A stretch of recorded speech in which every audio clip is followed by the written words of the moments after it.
Thank you, Convener. Good afternoon, councillors. This paper presents options for the future delivery of library services in Clackmannanshire, following the Council's decision in February to allow for a review of alternative models. A review has now been completed. As part of the review, a range of consultation activity and engagement took place. This included online customer survey, face-to-face surveys with school pupils, staff and customers, community access point data for Alba CAP, library membership data and library staff consultation. As a result, the paper contains 3 options for Council to consider. Option 1, a flexible community-based model without a CAP service. Option 2, a flexible community-based model with a reduced CAP service. And option 3, a centralised library service in the Spears Centre. Options 1 and 2 both focus on a flexible community-based approach, maintaining Alloa Library within the Spears Centre as a flagship hub without the 2 additional fixed locations in Alba and Tullibody. A flexible community-based model would provide opportunities to develop the range of library services and programmes we deliver in local communities across Clackmannanshire. In addition, a flexible model in option 2 also includes maintaining a reduced CAP service within Alba. There's opportunity to take learning from the FWP and apply this to the development of a flexible community-based library service. Option 3, based on the original proposal, sets out a centralised service but without the opportunity for community-based delivery or CAP facility. Kilncraigs would provide face-to-face CAP payments alongside online CAP services. All library services and programmes would be delivered from the Spears Centre only.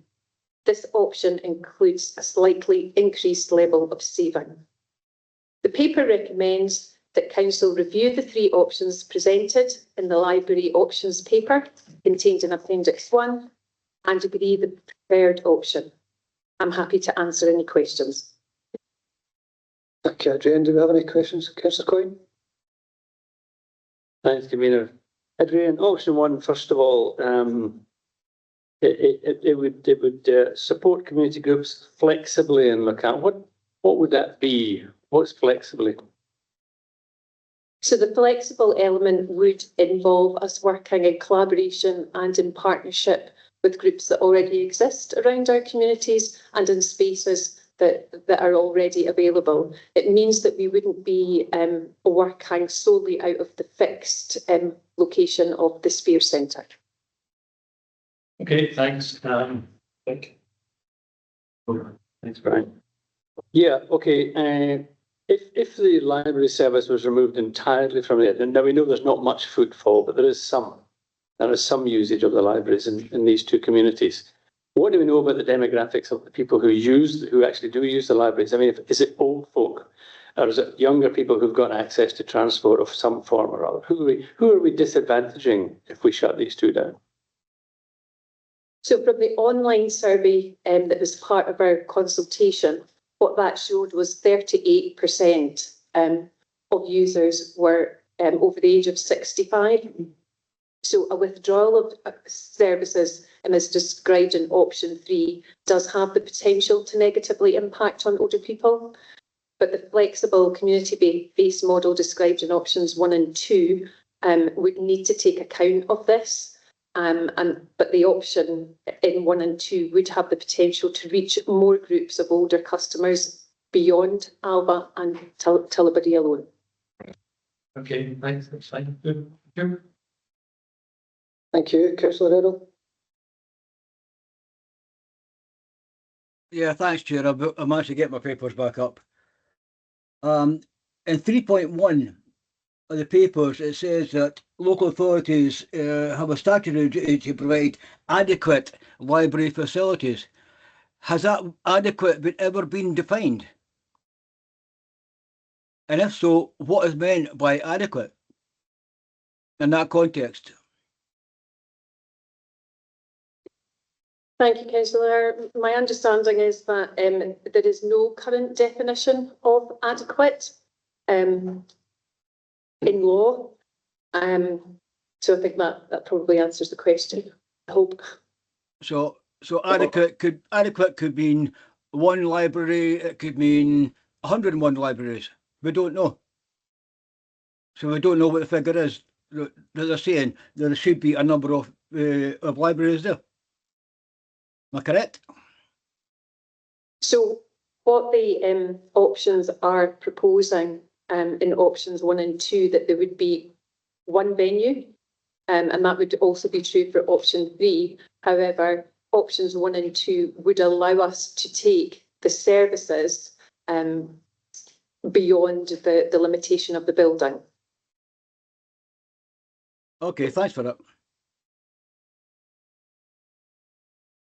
Okay, thanks, councillor Errol. Councillor Law to be followed by councillor Quinn. Just a question in regards to the cap, and obviously, can you just confirm about the kind of increase that's been seen in Alva? I think that's more related to the Inclusive Centre, and the positive that would have keeping the cap open in that option 2. Thank you. So what our library data is showing us in terms of cap usage, in 2024, within the Alva cap, there was a total value of transactions of £65,000 taken. That was between April and September 2024. This year, between April and September 25, it's been increased to 78.75 thousand. The number of transactions has also increased in that time frame from 460 to 580. So there is every chance that the closure of the cap facility in Bencluke has increased the footfall and the transactions within Alva. And now can I ask a question just in regards to staff involvement and staff engagement around kind of the option 2 of taking the services out with that kind of the physical building. Can you explain kind of like the engagement with staff and what their feeling is towards this option? Thank you. Yes. So I think I want to emphasise as well that we've got a really highly committed team of staff within the library service, and they're really committed to providing high quality service to customers. Almost all of them have experience of working across different library venues at different times of their employment, and they very much see the potential benefits to customers of providing a more flexible model, and they've already started to come forward with some ideas of what that could look like. Thank you, councillor Quinn. Thanks. Can you just clarify a little bit, because it said in the paper that option 1 there'll be no redundancies, but it sounds like option 2 there'll be no redundancies either. So can you confirm that there'll be no redundancies and all the staff in place will still have the same jobs for option 1 and 2? That's correct. Excellent, thank you. And see if it comes back to me. Can you miss it? I didn't get a second ago. We have to come back to me. I'll take a question from councillor Benny while you give some thought to it. Thanks, Chair. It's just the Alva cap retention option 2. It's not only a library. There are things happening downstairs at the back of the library as well. I take it that is not. It's integrated, so obviously if one fell, then they would all fall. So they wouldn't have that at all if they stopped the Alva cap. Am I right or not?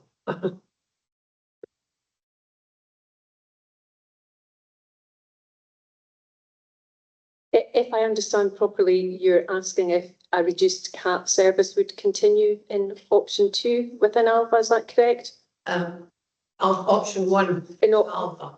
So in option 1, there would be no cap service, that would be withdrawn. So that would close completely. Yes. Right, okay. Okay. Councillor Quinn? Well, thank you, my brain's got up. I'm just going to ask about the savings, because obviously they're not coming from staff. Can you just clarify where they're coming from? I assume most of it's like the running cost of the building. Is there any other bits and pieces in that mix from the savings that we would get from options 1 or 2? Thanks. So the savings are coming from a number of temporary posts that haven't been renewed and a number of vacancies that we have held until the completion of the redesign. Okay, then. Thank you. Thank you. Councillor McTaggart? Thanks, Convener. Adrian, I see in option 1 and 2, there's quite a strong reliance on third sector organisations or partnerships being built. Have we looked at how these models could be enhanced in the future with a wider service delivery through, I suppose, building stronger partnerships and offering a different range of services? I think looking to the future is what option 1 and 2 is really based on in that flexible approach. So it would be re-engaging with as many local groups as possible, different communities, and looking to see what other funding would be available through those partnerships to see how we could maximise the offer across Clackmannanshire. That answer your question? Thanks. Thank you. Any other questions? Councillor Law? I was just trying to think of an example for people to see about how taking that service out to people. So I take it we're looking at things like boot bugs, that we could take that out to more venues rather than the physical areas that we have of the Spear Centre, Tullibody and Alva. So that'd be taking that out to that kind of further audience, and that's just kind of one example of one of the services that we do currently. Do you agree? Or Yeah, that's correct. Another example that maybe doesn't fit obviously when we talk about library service was a sporting memories programme that was put into place from Spear Centre.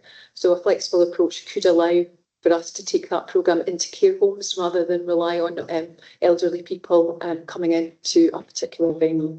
And that's been a suggestion from staff. Okay, do we have any other questions? No, thanks very much, Adrian.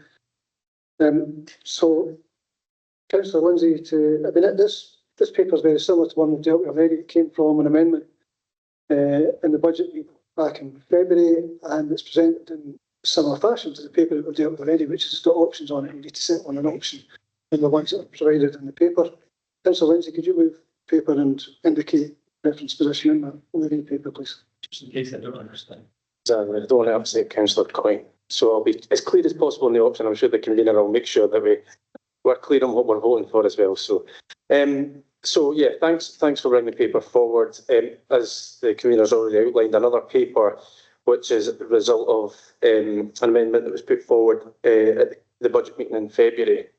So just, I suppose, to start there, I think it's helpful. I know it's in the paper, but the purpose obviously is around the amendment that was brought forward, which obviously reads that the Council agrees to remove the savings for year 26-27 respect, cessation of library and CAP from Alva, and Tullibody to allow for a review of options of an alternative model of delivery of these services, including the delivery of these services by a community group. A report will be brought back to Council prior to the budget setting in 2027. So obviously we're pleased that officers have been able to bring that back as requested within the timescale. And as spokespersons, Fiona and I have been very close to the review, which has been led by Adrian and the team, and we appreciate the involvement that we've had certainly throughout. The data paints a clear picture on usage. We've touched a little bit on that, and it's clear within the paper itself in the appendix. And it would be wrong, I think, the wrong option, not to look at alternative ways to deliver, particularly the library service, because I think we would recognise that, and through the usage figures and the amount of money that's been brought in, the CAP service is of huge value to that local community. The options now presented provide an opportunity to look creatively at our current service provision. In proposing the paper, I'm proposing option 2, Councillor Coyne, as the preferred model of delivery, as this would allow, obviously, the council to deliver a more flexible library service in Clackmannanshire, whereby the Spears Centre would become the flagship centre in so many words, supporting and allowing community to co-create more localised services and events in partnership with communities and the third sector organisations. And I think, as Fiona's tried to bring out through questioning as well, the service is important from a point of view of books, it's important from a point of view of service, but there's a whole range of other services that libraries provide. And I think it's important, and this hopefully this review provides that opportunity for us to reflect on the services that I provide through libraries that aren't just focused on books, although those are very much important. Now, obviously, there's been a bit of a theme today, and I think the theme runs through all of our meetings in terms of partnership, collaboration. It's been referenced a number of times, and this approach, in terms of the flexibility and within this approach, and how we engage with local communities and partnerships that hopefully we put in place on the back of this, is in line with the approach that we're trying to take to empower communities, to put communities at the centre of decision making around how they want services delivered and programmes delivered. Now, this option obviously would enable us to make budget savings, but importantly, it would retain jobs and it would retain the vital CAP service, obviously, with option 2 being our preference, which, as I say, is a vital service clearly within the community of Alva. So I think, similar to the previous paper, it's obviously been the right thing to do to pause, to stop, to give deeper thought to how we deliver this type of service in a new way that allows actually, hopefully, a more inclusive approach to widening access to library services across the whole of Clackmannanshire. I think some usage figures will delve in deeper into that as well. There's a lot of young people within the school itself, which made up a lot of the usage figures itself. So how we look to enable greater and wider access to a whole range of demographics, I think, is critical importance to us to ensure that we get maximum benefit across the board. So, as administration, we are proposing option 2 as the way forward with a flexible service that has community at the centre of that, and I'll leave it at that for now. Thanks. Okay, thank you. Councillor Law to second. Yep, the amendment that came forward in February 2025 has allowed the team to further assess the library provision, as well as gather data and engage with public around use of libraries as well as staff. This has created a real opportunity to transform our library services into something that could reach far beyond traditional physical boundaries.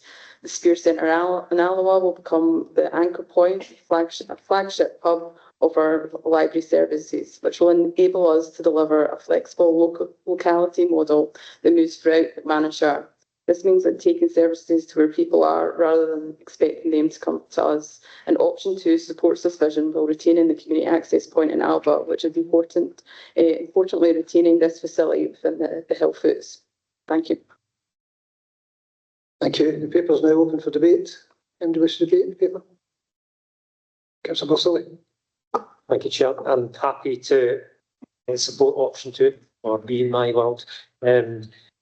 The facility to the CAP is very important for not just residents in Alva, but also Hill Foots. In my view, it's been reasonably well established as a council. We put quite a bit of money into converting the facility jointly with the primary school. I think it's important that we see this through in terms of growing the options in its use. We've also got a fairly new community council, and they're looking at ways of engaging with the community to ensure that the CAP will play a part in that. So I'm happy to support option 2. And I thank officers and our members for exploring this option and taking it forward. Okay, thank you. Any other contributions? Sorry, Councillor Quinn. Follow the Councillor Quinn. No, thank you. No, as the person who proposed this amendment originally, I'm very happy with all the work that's been done and the input we've had. So that we've actually we're looking at a position during the budget of removing these services entirely and reducing our staff and things. And now we're in a position where we can maintain our staff and we look to way better ways to deliver these services, while also making us a bit of a saving towards the council as well, which is good. So I like, obviously, I agree with the option 2 is the best option forward. I think having a cap, people in Alva and the health foods are really important. We've seen that it's quite well used there. A lot of people that rely on that would find it very difficult to come in to Alva or to use that facility. So, in favour of keeping that, and also, it doesn't add anything to our savings to remove it. And I'm very pleased to see also that we're looking at more like taking the library services to the people rather than waiting for the people to come to the library, which is difficult for a lot of people who use services. So I think I'm quite optimistic about how this is going to look. I'm looking forward to seeing how this is going to work. But I'm very happy with all the work's being put in here, and I'm really pleased to also be back in option 2. Thank you. Thank you, Councillor Klein. Thank you, Convener. Yeah, I think it's really important to have as much of a library facility as we can, because studies show that children that engage with the idea of reading stories and engaging with books do indeed perform later in life at a higher level than people who don't.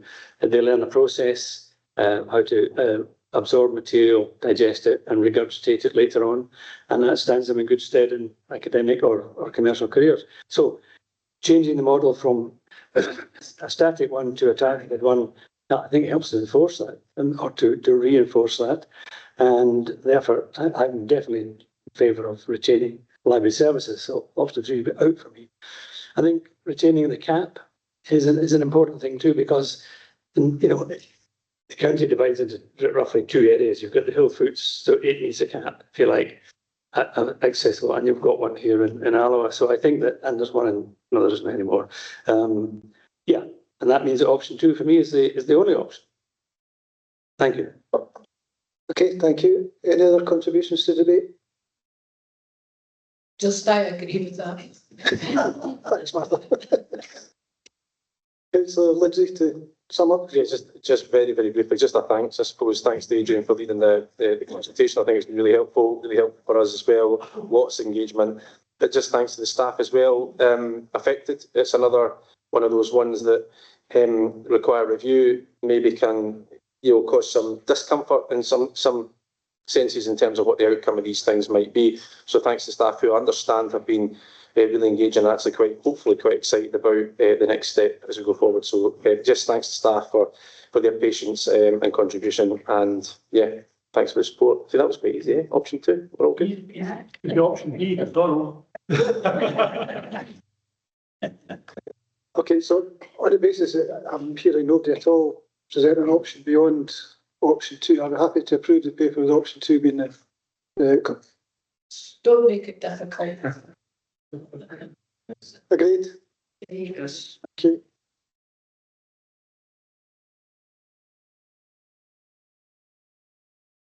Item 11 is the Braehead Golf Course Club request. Kevin's going to take us through the paper, thanks. Well, should I do most of the amendment, please? That's it. Yep.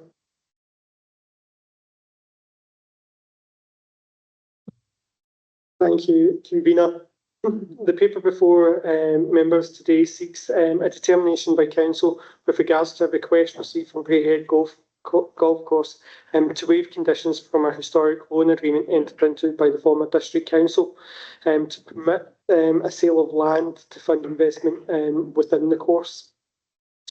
The report in section 3 outlines the background to the arrangement and the conditions that are associated with the minute of agreement the club entered into with Clackmannanshire District Council back in 1980. It asks the ask of the club wishes the council to agree to the sale of a parcel of land outlined within Appendix 1 of the report, and that we waive the clawback right associated with the minute of agreement. The council would, as part of the agreement, be entitled to 30% of the net proceeds of any sale, but it cannot be progressed without the council's approval during that 50-year period, which is not due to come to an end until 2030. Council officers through this report are seeking members' consideration in response to the request as to whether to waive the conditions or not. Thank you, Katrina. Okay, thanks, Kevin. Councillor Holden? Fascinating. Precious, please. Thank you. Kevin, do we know how much the loan is for? Hi, councillor. The loan was for a sum of about £30,000 back in 1980, which wouldn't have been a small sum back in the day. In that sense, with that 50-year timescale associated with it. Is that loan level affected in interest in the intervening period? Is it still the same figure as what it was when it was taken out? It is. I don't believe there was any interest associated with it. How was it intended for that loan to be repaid? I'm going to ask my colleague, who I believe may have more details around about the actual agreement. There's no provisions in relation to the repayment of the actual loan. It's conditional upon them, the money was given, they would hold property, but it was anticipated they would hold the property for the 30-year period. In terms of interest, there is a provision on interest in the actual contract, but so long as they comply with the conditions, then interest wouldn't be applied during that 30-year period. But if they don't comply with the conditions, then there was the potential for interest to be applied to the actual loan. Presumably, if you don't apply with the conditions, this scenario would fall within that. So I'm not really sure I understand. Sorry, I think I need to reverse that. Assuming, therefore, this scenario would mean that it didn't comply with the provisions. Correct. You've said this is a strange loan agreement, so we've given a loan to an organisation with no provision of how that loan should be paid back. Yes, I mean, there's provisions, there's conditions. I have no idea what was in the mind of the drafter at the time in the 1980s, but there is an agreement that was put in place, money was advanced, and in terms of that, there were provisions put in place around the disposal. They had to gain ownership of it. Would it be correct in saying, because I'm just so, have you seen the loan? What do you mean, have I seen the loan? I've seen the loan document. This is the loan document. This is the document that. So can I assume from that then, since there's no sort of clear provision there for the repayment of it, would it be sort of contingent upon a sale of land or any proceeds coming into the company that would make it's either a loan or it's a gift? That sounds to me very much like a gift rather than a loan. Well, there's conditions that were applied to the money that was given in advance. So, and the conditions were around the retention of the property. So in the event that there was a disposal of the property, then the council was entitled to receive a return for the advanced monies. And is the agreement, sorry, I'm just, hopefully these are useful. Is the agreement, is it headed up anywhere? Does the word loan used in it? It might be. Can you give me a second? I'll just double check it.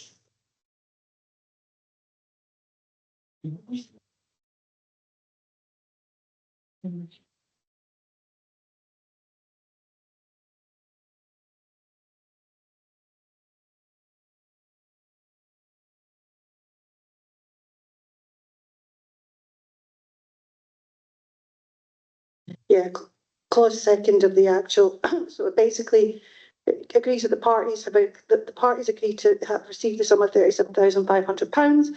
Clause second is in consideration of the said loan.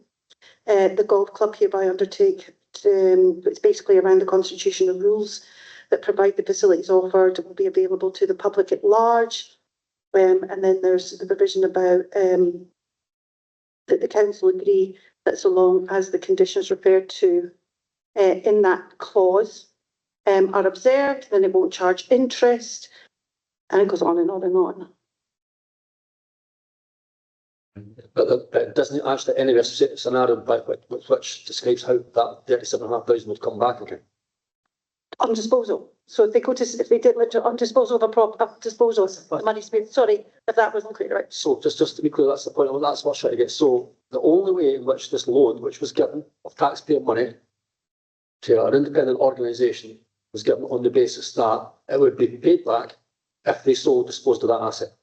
And now they're seeking to dispose of the asset, but not to repay the loan. Correct. Okay, thank you. Thank you. Councillor Quinn, to be followed by Councillor Klein. Do we know roughly how much land the tract sale is worth? because if it's, if it's peanuts, then there's not much of a debate here, but if it's worth a lot of money, and then that's potentially a different discussion. So do we know roughly what they're looking to sell for or what its value is? I think Councillor Quinn can maybe come in on that one. That information hasn't been shared with us in terms of what they plan to sell it for or the value of land. We haven't undertaken any valuation in relation to it in that sense, in terms of the parcel of land. In that's unknown. I refer to that information within the report. Right. Okay, just one question about 3.3 on page 159. So, just trying to understand the wording here. So they're saying that they can't sell anything without our consent as a council for the 50-year period. So do they just need our consent, or do they still have to pay the loan unless we change the agreement with that consent? Thank you, Councillor. In terms of the selling of the land within the 50-year period, they require our permission. What comes along with that is the requirement to the clause in terms of what we would be due as part of that 30% within that 50-year period. And they're asking us to waive it because we're within that 50-year period at present. After the 50-year period, it's then disputed in terms of whether they could sell it without our agreement. And whether there'd be proceeds required to us after that period. But as it stands at this moment in time, they require our permission to be able to sell any of the land in that period. Okay, thank you. Thank you, Councillor Coy. Thanks, yeah. This becomes a loan if they breach the conditions and it attracts interest. Because attracting interest, you can only charge interest on a loan, so it becomes a loan. Initially, it looks like a gift as long as you observe the conditions. If you break the conditions for selling the land, then you become liable for interest at a certain rate. Now, is that from the beginning, or is that from the point at which you breach the conditions? So that's one calculation. Secondly, have we any other agreements of this sort in which a decision here would set a precedent? And yeah, the valuation is what I was going to ask about, because, the loan was 37,500. The value of that single plot of land would be a hell of a lot more than that, I would think. And thirdly, why are they asking this? Are they given a good reason? I can maybe answer the question in terms of why they're asking for the sale of the land. It is to generate income for the club to allow them to invest it back into some of the infrastructure within the club. That's the rationale for why they're wishing to sell it. In that sense, obviously the 37,500 was the figure at the date in which they entered the contract back in 1980. Obviously that in present day terms would be a much higher figure in terms of its value. In terms of whether the interest applies from day one of the loan, I'd need to seek further advice on that one. I don't know that off the top of my head here. In that sense, I think I've answered all three of your questions there. Thank you. Yeah, thank you. Councillor Benny. Oh, sorry. Just another question. My laptop's dying, but I just want to ask the question. So, just so we're clear, so I'm clear on this one. So, if we get permission to sell the land now, under the agreement, we would be due return of the full one, or 30%. The advice that I've received, it's 30% because it would be in agreement with us. It's not violating the agreement that's in place. That's why we're seeking the permission. The other bits is there's other clause, not just about the sale of the land, it's about having access to it by a local community, etc. That's where they could terminate the clause.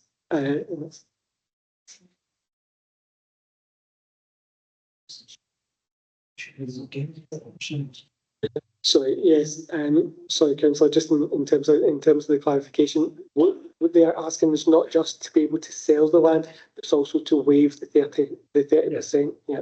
And presumably the loan, the perpetuate, is that what we did that for that? No, they would have other assets. I think that's something that would still be looked at in terms of that. I'm not entirely sure because it's not the whole golf course, it's only a part of it that they're selling. There's other aspects that would be tied in with the investment. The clause, I would assume. But presumably, if you had other assets, can I ask the question? I'll put it through my question. If you had other assets, why do you want to just pay it back now?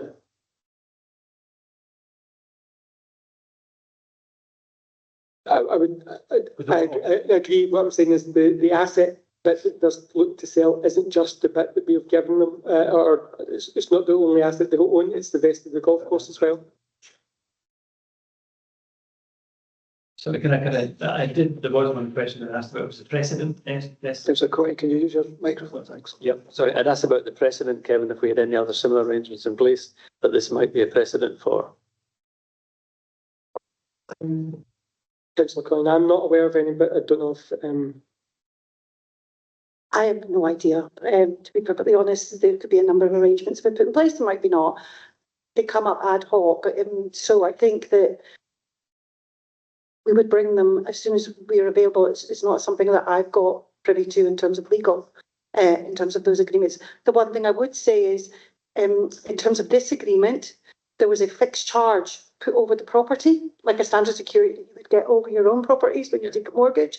And that was to secure the obligations under this agreement, which legally you're entitled to do. Whether or not there's monies or not, you can put a fixed charge over a property. There was monies involved here, but they were conditional, that's the whole point of that's part of this as well. So in order for them to sell, we have to release part of the fixed charge over the property. Okay, Councillor Benny. I don't know if I know, I don't think I want to. I'll have a bash at it. The one thing I'm concerned about is the footprint that's sitting here. It's very close to, I don't know if that's houses. Yeah, it is, yeah. And I would be a bit, I know we're not saying we should build or not build, but those houses are very close to the edge of the property that they're looking at. And I don't know if that makes any difference at all, but I just thought I would say. Yeah, that would become a future planning issue. That was going to be an issue to be considered, Councillor. I've got Councillor McTaggart and Councillor Forson. Thanks, Chair. Lee, that bit of the agreement that you read out to Craig there, the bit that had the word loan in it, could you repeat that, please? Of course I can.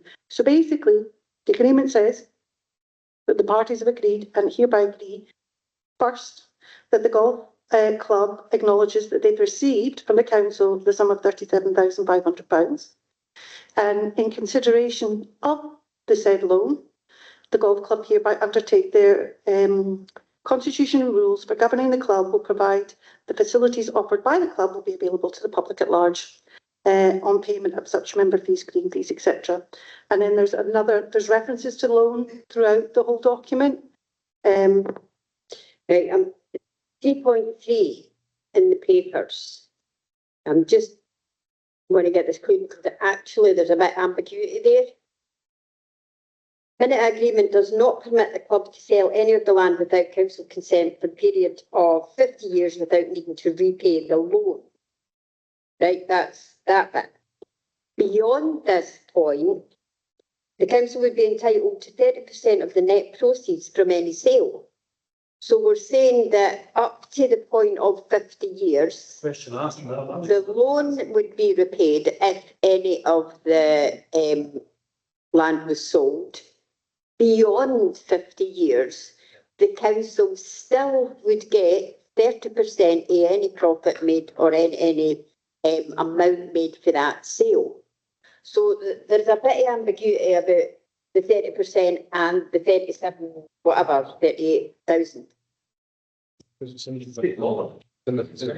within the 50 years, it is saying Get your loan back. we'd get the loan back. It doesn't say anything about the 30%. It's beyond the 50 years. That's when the 30% kicks in. Yes. That's the question asked. Yeah, but it's 10% of the net proceeds from any sale. Beyond 50 years. So we could get £7,500 to sell that. Yes. Aye. So if it's sold now, we would do the loan repaid. If it's beyond 50 years, regardless of whether it was 100 years, we'd still be entitled to 30% of whatever sale value there is. So is that, am I reading that right? Yeah. Aye.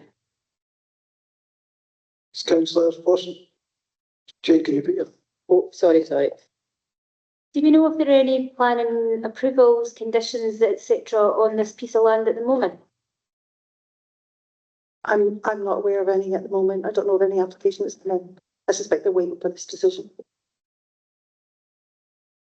Councillor Coyne. It'd probably be a change of use thing, I think, in that case. Yeah, so I think what we've got to look at here is the public purse, the public money, the public pound. We've got to be seen to be getting value. We made an investment of £37,500 25 years ago, and we're entitled to a share of the proceeds when they dispose of the property. That's an investment that we made. The investment came with conditions, which if they broke those conditions, there was a penalty. But the basic agreement is, we'll give you this money now, and umpteen years down the road, when you sell it, we get 1/3 of it, roughly speaking. So to throw that away means that we are discarding a very large contribution to, well, a large-ish contribution to our budget. Councillor Coyne, we're straying into the debate of the pros and cons of this. Can you frame this in a question for us at this stage? Is that a proper defence of public pound? I don't know why I do this. So you're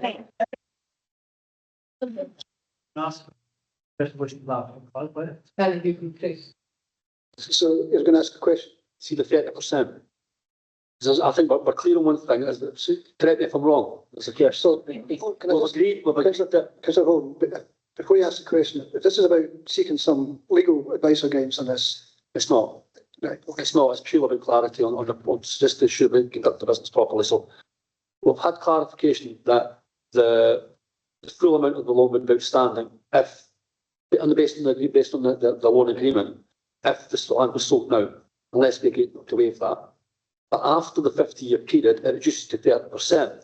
Does it reduce to 30% of the original 37.5 or 30% of the new sale value? Of the sale. Why have we not got to value the district value? So the 30% is based on the the net sale proceeds that come from it after 50 years. And final point, and their argument is we just want to keep it. Questions? Yes, that's more than that, really. One another. Would you rather keep it? They've asked us to waive it. Christmas. Yeah, what time here for it? Do we have any further questions on this paper? No? Councillor Harrison to move the paper. Thanks, Convener. Councillor Harrison, so the paper asks us to agree whether to, if you could indicate the position on that when you move the paper. Yes. So thanks, Convener. Yeah, I will be moving the paper, but while doing so, I am supporting recommendations contained within it. I think that the local authority finances being stretched more and more with greater public scrutiny of where money is spent. It would be remiss of us to accept this without any understanding of the potential financial benefits of such a sale. The loan to the golf club was £37,500 back in 1980, with a number of stipulations built into the loan agreement. At the moment, there is no indication as to the sale price of this fairly large parcel of land. You look at the map, it sits beside 6 or 8 houses, and you could easily fit 6 or 8 houses in there. So it is a fairly substantial parcel of land. We've no idea what the financial benefit to that would be. Although the answer regarding precedent was a bit non-committal because we're actually not sure if there are other agreements, there may be. So I believe it could set a precedent as well for other agreements like this coming up. So just to be clear, I'm moving the paper, but my position is that we reject the waiver of this agreement. Okay, thank you. Councillor McTaggart to second. Thanks, Convener. Totally agree with what Councillor Harrison has just said. And given the limited information provided to us, I mean, it's just a request. Waive this money, it doesn't actually matter to you, but we want to make some kind of profit for this. I think it's an unfortunate ask us for help, basically. So before I could even consider this, I would be looking for much more information, and at this time I just sort of can't support it, and I would concur with Councillor Harrison. Okay, I'm going to open the paper up for further debate just now, but just to be clear, this paper doesn't have a fixed position one way or another on this. It's simply asking us as elected members to make a decision one way or another on it. So we're not speaking for or against it, we're just being asked to pick a position. Councillor Klein. Apologies, Councillor Owen. So you have to give us an amendment in order to make a decision around the competence in the amendment. Well, the amendment would be the paper is deferred to allow a valuation of the land in question, and also for further explanation of the financial circumstances of the club, which would merit such an agreement. Sound about right, yeah? Well,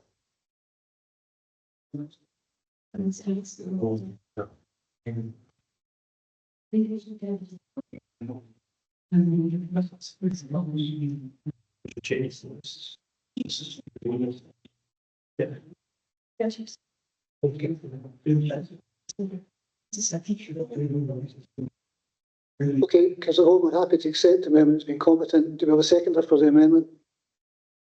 Councillor Keogh. So what we'll do is we've moved the paper. We've seconded it. Do you want to make an amendment? thanks, Gabriel. I made the joke about this being Christmas, but this really would require the council to be failing in its duties towards the taxpayer if we agreed to what's been proposed by the club, not the officers or not by the council. I think everybody's got concerns about it. It seems to me that basically comes down to this, that we've entered into a loan with the council. We've got an agreement that we pay the loan back, but only within a 50 period if the disposal land, only with the agreement with the council. Council would be mad to agree to that at the moment without understanding what the financial penalties could be in terms of what the returns could be for the taxpayer. If we're looking at a 30% return, post 50-year period, based on the current valuation of land, that could be a considerable amount of public monies. We've just been speaking about this earlier when we were talking about debtors and pursuit monies. It would just be madness to do this. And I must say, no cheek, no chance springs to mind with this one. This is breathtaking in its audacity to come to the council and say, I'm not just happy for us to give the loan written off, but not to pay the loan on a sale of land that could be worth 10 times what you gave us for the loan, but we want to keep the money just so we can reinvest it. We're not in the business of just giving people money. That's not what we do here. If we do it, it's got conditions. The conditions were there. They're quite clear, actually, when we talk about it. And can I just say one thing? I'm gratified that this paper's came to council and it's not blue paper, because it should. Because presumably the loan was entered in a way that was, I don't know what scenario it was, but the fact that we're doing this public business, I think it should be done in public. So the message should be sent loud and clear to the club. That's not acceptable.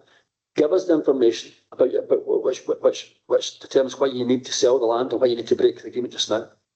Give us the justification of how you want to do that and what you're going to invest in money. And just say, well, basically it comes down to one, we want the money, so we're going to invest it back in the club. Well, that's great, but that's not, we're not in the business just giving money to people. So we have to have some safeguards in relation to this. So I think if we defer the paper, allow us sufficient time to go away and talk about land valuation, and I know it can be complex, these things, but the district value could apply a notional value to it, which would give us a ballpark figure, which I think would be far in excess of the initial loan amount. And I think it's incumbent upon us, stewards of the taxpayers' money here, to make sure that we don't just agree to this today. I think that we would make a very, very foolish mistake if we did. I also think one that I think the public would react very strongly to. I'm all for sport, I'm all for golf courses, I'm all for golf clubs and all the rest of it, but we're not in the business to just give people tens of thousands of pounds here just to invest in whatever way they want, just because they simply don't want to honour an agreement.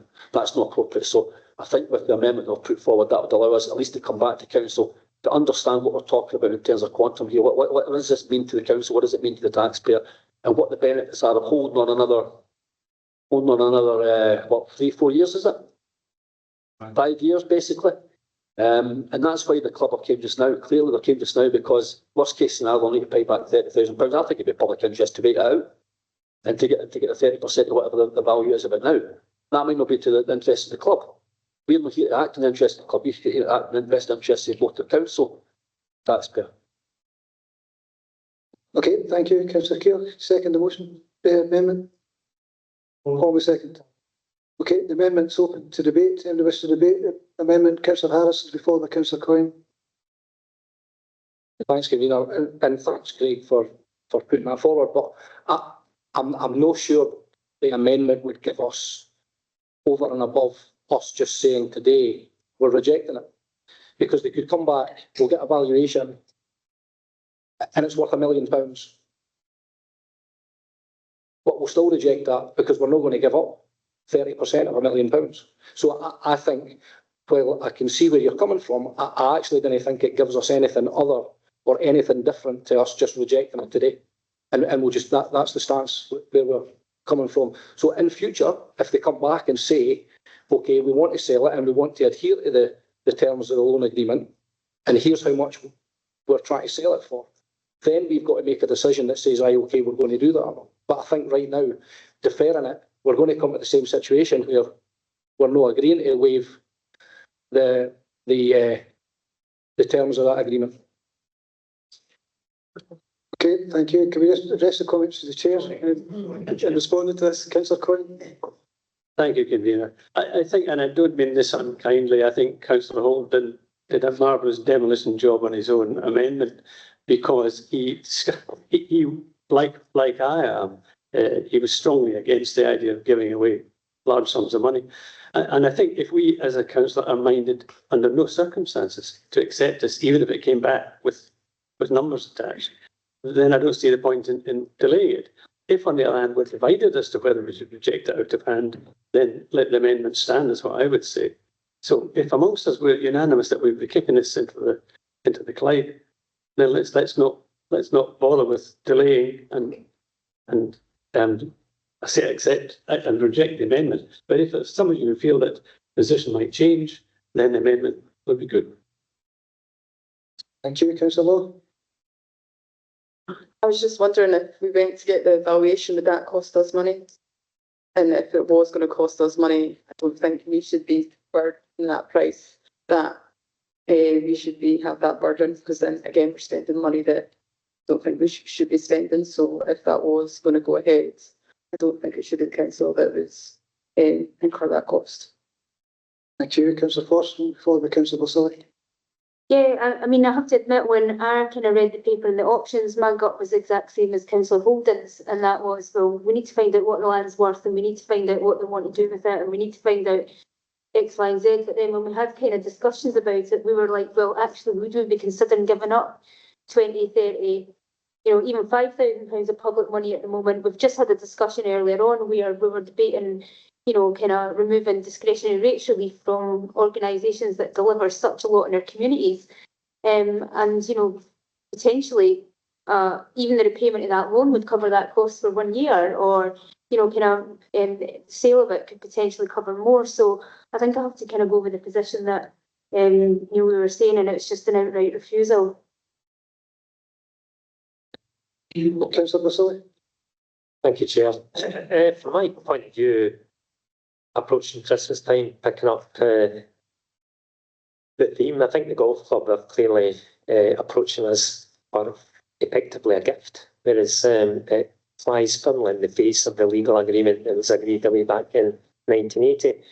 And the golf club presumably have had quite a firm offer in terms of what this land is worth from their point of view. So why would we take on board the district value, take on board the cost of asking and the capacity of asking the district valuer to give us a valuation when there's a market valuation out there? So I think we should stick, given the debates that we've had around this table on finance, I absolutely firmly believe we should stick to our principles and reject our offer of just giving up the council benefits from the previous agreement. Okay, thank you. Any other contributions? Sorry, Councillor Lindsay. Yeah, in danger of kind of going over the same ground, but I think it is just important to reinforce. I mean, I'm the argument that Councillor Holden put forward, I can't argue against that. I actually, was find myself nodding and supportive, but I do think actually, if all things considered, I think the right thing to do is to put this to bed now. I mean, for the two things, Councillor Forson's outlined, the papers that have come up today that have given us great pain in terms of some of the savings proposals that have landed previously. I hope the club can understand that we are in pain on a daily basis, going through budgets, looking for pounds that we can potentially save to make budgets balance. There's absolutely no way in any circumstances that we could potentially agree to this and not have as Councillor Holden's outlined, public outrage, it would, you know, we've got a duty to the public to make decisions on their behalf with their money. They would rightly be outraged if we went down this route, and it would set a dangerous precedent. No doubt about that. It would absolutely do that. So I do hope the club can understand that. And you know, for me, I don't think it matters what would come back. I wouldn't want costs attributed to going down the route of investigating the costs, etc., because it's not something that I think I would support going forward. So, to be honest, it could have went either way there, and it's not to disagree with a proposal. I could go either way, but I think, you know, I don't see anything that's going to come forward that's going to change my opinion on that going forward. So that's where I'm positioned with more.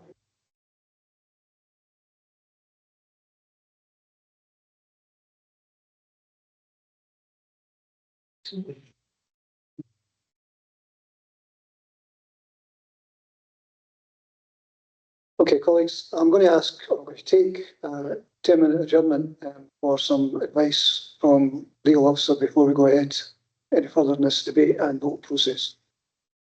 So we'll come back at 20 to 2. Thanks.